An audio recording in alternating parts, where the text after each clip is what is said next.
طبعا يا جماعة النهاردة عاملين أكلة ما ينفعش أي عزومة تيجي وما نعملهاش، دكر البط والمحشي الكرنب وبخلطة سرية، والتسوية مظبوطة من أول صابع لغاية آخره، بجد جميلة جدا. بس تابعوا معايا لآخر الفيديو، وما تنسوش قبل أي حاجة هنصلي على النبي، ويا ريت نعمل لايك عشان يرفع معانا يا جماعة. دلوقتي بقى يا جماعة معايا كرنباية كده زي ما انتوا شايفينها، حلوة كده وما تكونش متكوكة قوي، عشان ايه ما تتهرش معانا، تبقى حلوة كده يا جماعة. نيجي نخبط عليها نلاقيها حلوة كده. تمام. بعد كده ايه، جينا بعد كده لقيناها كبيره، بنروح شايلين شويه ورق منها، وبعد كده نبتدي بقى ايه، نروح جايبين بالسكينه كده، نبتدي نقور الجزء العلوي من الكرنبايه بتاعتنا، ونبتدي كده ايه بالراحه نبتدي نطلع ايه، عشان الجزء ده يا جماعه هو اللي ماسك ايه معانا الكرنب، ونبتدي بالراحه ايه نطلعها كده الجزء دوت خالص، ايه نفصله عن الكرنبايه حلو كده زي ما حضراتكم شايفين كده، وسكتنا تبقى حاميه وحلوه، ونبتدي ايه نفصل ايه الجزء كده بكل سهوله. تمام. بعد كده هناخدها وهنروح بقى ايه نحطها في الميه المغليه.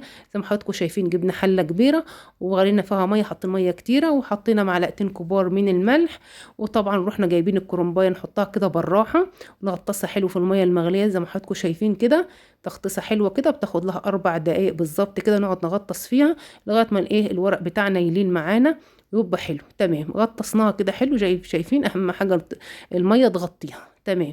بعد كده نبتدي بالراحه نطلع كل ورقه من الكرنبايه بالراحه كده بنسلكها. تمام زي ما حضراتكم شايفين. تمام. والورقه طالعه معانا متماسكه وحلوه. شوف انا عماله اغطس في الورقه وبطلعها.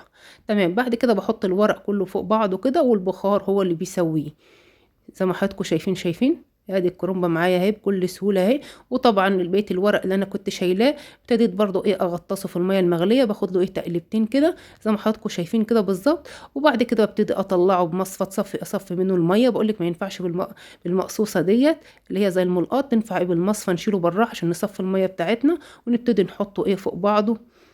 طبعا يا جماعه بعد كده جبت بقى الخضره بتاعتي، جبت الخضره بقى ايه ربطه شبت كبيره، وربطه كزبره كبيره، وربطه بقدونس كبيره. طبعا جبتهم ورحت بقى ايه اغسلهم، طبعا نقيتهم حلو ورحت اغسلهم غسله كده محترمه وحلوه كده، وسيبهم طبعا مش بنقعهم في خل ولا اي حاجه، انا غسلتهم وخلاص سبتهم يصفوا. تمام. في الوقت ده بقى ايه جبت بقى ايه ورق الكرنب بتاعي، وجبت ايه جبتهم كده كده كل ورقه قد التانيه، حطيت التلاته فوق بعض، وابتديت كده افصل الجزء ايه اللي هو ايه العرق التخين، بتقطعه بالسكينه بالراحه كده افصله. وتمام. بعد كده لفيته بقى لور زي ما حضراتكم شايفينه كده اهوت بالطول. وبعد كده ابتديت بقى ايه هقطعه، واتخلصت من الحته اللي فيها العرق دي عشان الورق كله يكون عندي ايه مستوي، يعني كله مستوى واحد، وابتدي احشي الورق بتاعي. تمام زي ما حضراتكم شايفينه كده. تمام. لما يكون في ورقه كده فيها عرق يستحسن ان انا ايه محشيهاش دي يا جماعه، بتخلص منها انها ما بتبقاش حلوه في الاكل اللي فيها عرق. تمام. بقيت بعد كده اقطعهم بقى ايه ورق كده صغير حسب التقطيعه بتاعت حضرتك، لو انت عايز الصابع كبير او صغير، بس انا بفضله ايه الصابع يكون صغير، لما يكون صغير يكون حلو.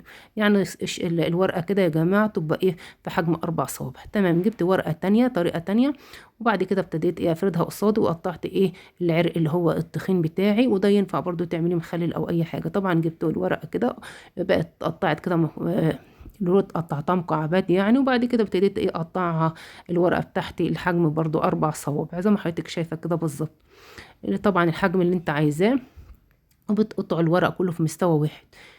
تمام. جبت بعد كده الورقه برضو دي بطريقه تانية، جبت الورقه بتاعتي كده لميتها، وابتديت اشيل العرق اللي هو ايه التخين معايا، وابتديت اقطعها 4 صوابع. الورق بتاعي جزل كده 4 صوابع كده اهوت البنات اللي لسه مبتدئه. وبعدين بعد كده ابتديت اقطع الورق بتاعي على قد برضو ايه ال4 صوابع كده، بقيس حجم ال4 صوابع، وابتدي اقطع الورق بتاعي. ده بيحدد لي الصابع بتاعي، بدل ما يكون صابع كبير وصابع صغير، لا ده بيحدد لي الصوابع بتاعتي. تمام. بجيبهم كده الورق بتاعي وابتدي احطهم في علب، وابتدي اشتغل من كل علبه وعلبه لغايه ما نحس لغايه يا جماعه لو فاض علبه معايا ولا حاجه، ببتدي العلبه دي لو فاضت مني ولا حاجه المحشي ببتدي اعينها في الفريزر، وقت ما بستخدمها بطلعها قبلها بيوم تفك في التلاجة، وابتدي استخدمها. دوت ايه ورق الكرنب اللي انا بخزنه في الفريزر ده لو فاض مني. تمام. بجيب 3 بصلات كده ببشرهم بالمبشره، وبصلات 3 بصلات كبار، ان المحشي بيحب البصل يا جماعه، وما يكونش ايه بصل تعمليه كده يكون ناعم، يكون مبشور بشره تبقى خشنه. تمام. بعد كده هكتب لكم المقادير في صندوق الوصف. تمام. بعد كده جبت نص كيلو من الطماطم الحمراء، ولازم تكون طماطم حمراء يا جماعه، عشان الطماطم الحمراء بتدي سكاره للمحشي، ضروري جدا الطماطم تكون حمراء، يعني نص كيلو طماطم جبتهم وغسلتهم وخرطتهم وضربتهم كده ضربه حلوه. تمام. دي نقطه مهمه، الطماطم بتاعتك تكون حمراء. تمام. بعد كده يا جماعه جبت بعد كده الحله بتاعتي، حطيت فيها معلقتين كبار من السمنه البلدي، والسمنه البلدي بتدي طعم. وبعد كده حطيت نص كوبايه من الزيت، والزيت بيدي ايه فلفله للمحشي. تمام. وبعد كده حطيت معايا 3 بصلات الكبار المبشورين. طبعا مش قلت بشر ناعم، بشر يكون كويس مش ناعم يطلع منه الميه زي ما بشوفهم بيضربوه في الكبه كده، لا بشر عادي. تمام. يدوبك يتبلوا كده يا جماعه، مش عايزاهم ياخدوا اللون، يتبلوا عشان ينزلوا السكاره اللي في البصل. ده السر من اسرار المحشي اللي بتدي ايه سكاره. تلاقي ايه المحشي بتاعك بيختلف من واحده لواحده، ان ايه البصل بتاعها بيكون مدبلاه، والسكر بتاعها والسكر البصل بيبقى نازل. تمام. بعد كده حطينا معلقتين كبار من الصلصه وقلبناهم حلو. وبعد كده نزلنا بنص كيلو من عصير الطماطم، ورحنا بعد كده نزلنا بالبهارات.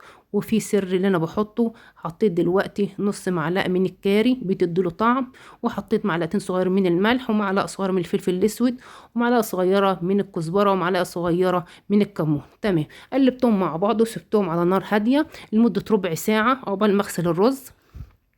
وطبعا غسلت الرز ورجعت لهم، لقيتهم لسه شويه عايزين يتسبكوا تاني. تمام. شايفه اللون ما شاء الله عليه، كل ده على نار هاديه، يتسبكوا ربع ساعه بالظبط، عشان لو علينا النار ممكن يتلسع لا قدر الله معانا، وكل شويه نبص على التسبيكه بتاعتنا. تمام. بقول لك كده خلاص انا خلصت، والتسبيكه ايه اتسبكت معايا مية مية. تمام.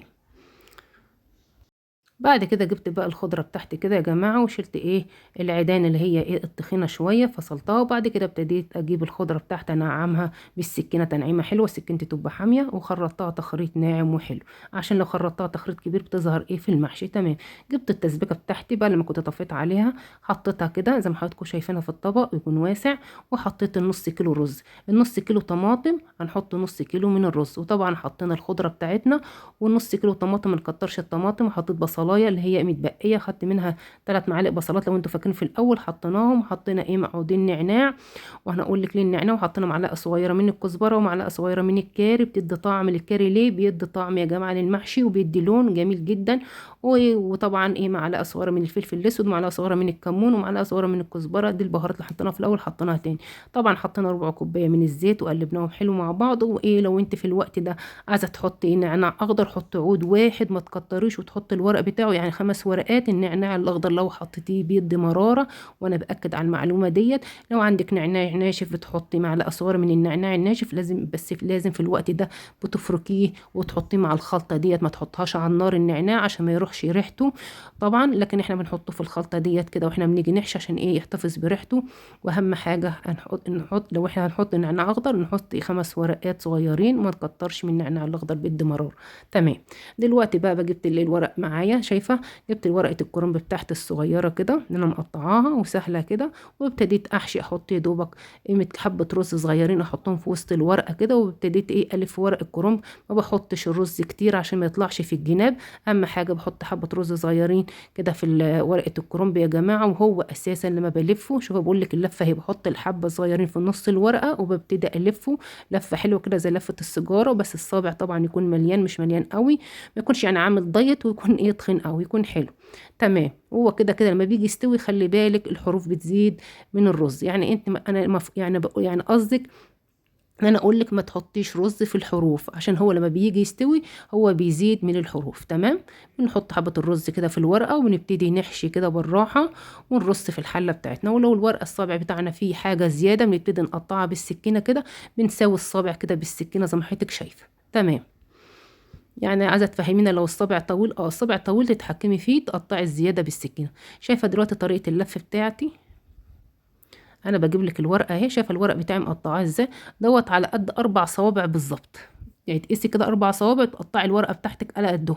ووريتك كذا تشكيل للتقطيع. تمام. بقول لك بتني بجيب الرز كده وبتني الورقه على الرز، وببتدي الف لور كده اهو، شايفه، والصابع بتاعي ما فيش رز طالع منه ولا اي حاجه حتى بعد ما يستوي. ده السر من اسرار المحشي اللي انا بعمله، الرز بتاعي ولا بحط له طبق ولا بحط له اي حاجه، وصافي صبع يتحرك الناحيه التانية عادي. طبعا برصه كده اهوت، وطبعا برص في الارضيه زي ما انتم شايفين، بفرش في الارضيه ورق ايه اللي هو ورق الكرنب، بس كان اخضر ولا ابيض مش هيفرق في ارضيه الكرنب. في ناس بيحطوا طماطم، بيحطوا مش عارفه خضره، دي حسب رغبتك. تمام. انا بفرش ورق كرنب ما بتفرقش يعني. تمام. رصيت الحله بتاعتي زي ما حضرتك شايفه كده، وما فيهاش رز ولا فيها اي حاجه، بتبقى نظيفه. طبعا. وبقعد اقلب في خلطة المحشي كده عشان ايه، اخلي الخليط كله متجانس وكله يكون طعمه موحد. ضروري معلقه الكاري يا جماعه، بتدي طعم وبتدي لون في خلطه المحشي دوت، ايه اللي بيخلي المحشي بتاعي مميز. وناس كتيره بيسالوني انا مسميني ملكه المحشي، ان هو ديت السر اللي انا ايه بحطه. ما بحتاجش احط مكعب ماجي ولا اي حاجه، دي بديل لاي بهارات، وما بكترش بهارات عشان عايزه احس بطعم المحشي. تمام. بلف كده المحشي وشايفه الصابع بيتكلم عن نفسه، بحيث ان كل واحد ياخد صابع كده ما شاء الله كده ايه يشبع ويبقى حلو. مش الصابع طويل، الصابع الطويل يعني مش حاجات يملى العين. مفيش احسن من الصابع الصغير، حتى لو انت عامله عزومه بشكله حلو وجميل. تمام. شايفه بقول لك باخد حبه الرز وبلف كده الورقه من النص تغطي الرز، وببتدي الفه بكل سهوله. الحركه دي سهله وبسيطه. شايفه بقول لك انا ابتديت اخلص ورصيت الحله، وفي ناس بيرصوا الحله يمين وشمال ومش عارفه الكرنب يعني. دي الرصه دي حلوه يا جماعه، ما بتفرقش. تمام. السر بقى التاني، جبت طماطميه كده بشرتها حلو. ودي بقى ايه، جبت الشوربه دكر البط، انا كنت سلقته بس حبيت اوريكم المحشي في الاول.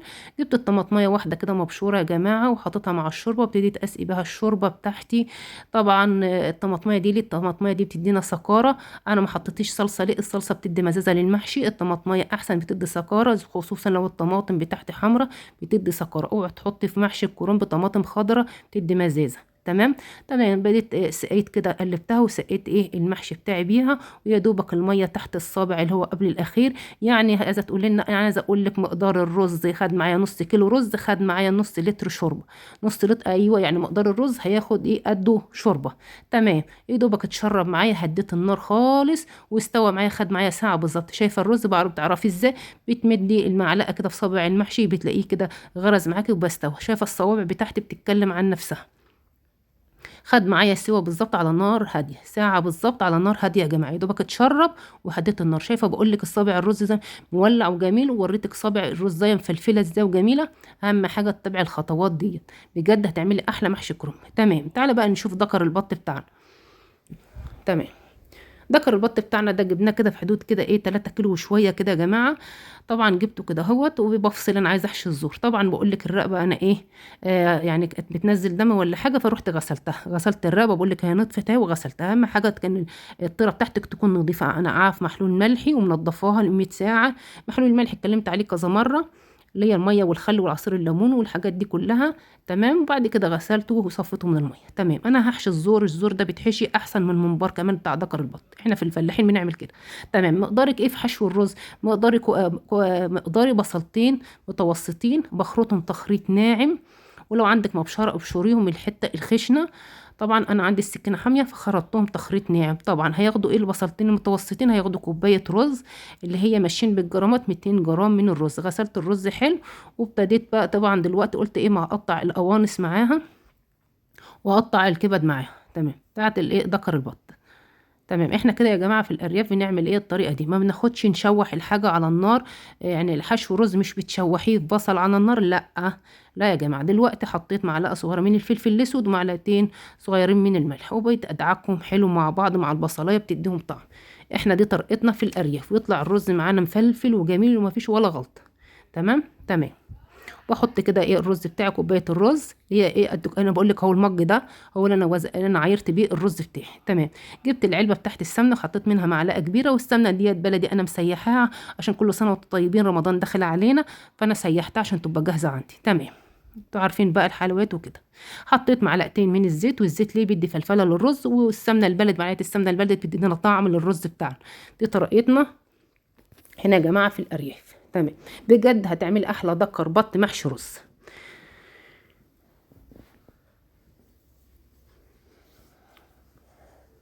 طبعا بجيب كده بقى الزور، انا بكون منضفه الزور حلو، ولو في اي زفاره قلابيز ولا حاجات من الزور كده اهوت بشيلها، بس بالراحه عشان ما بقطعش الزور معايا. وببتدي احشي الزور معايا. الزور يا جماعه زي ما انتم شايفينه، عايزه اقول لك تحفه. لما بيستوي بقى كده وتحمريه كده وتقطعيه جزل كده وتدي للاولاد كده منه، والله بيتخانقوا عليه.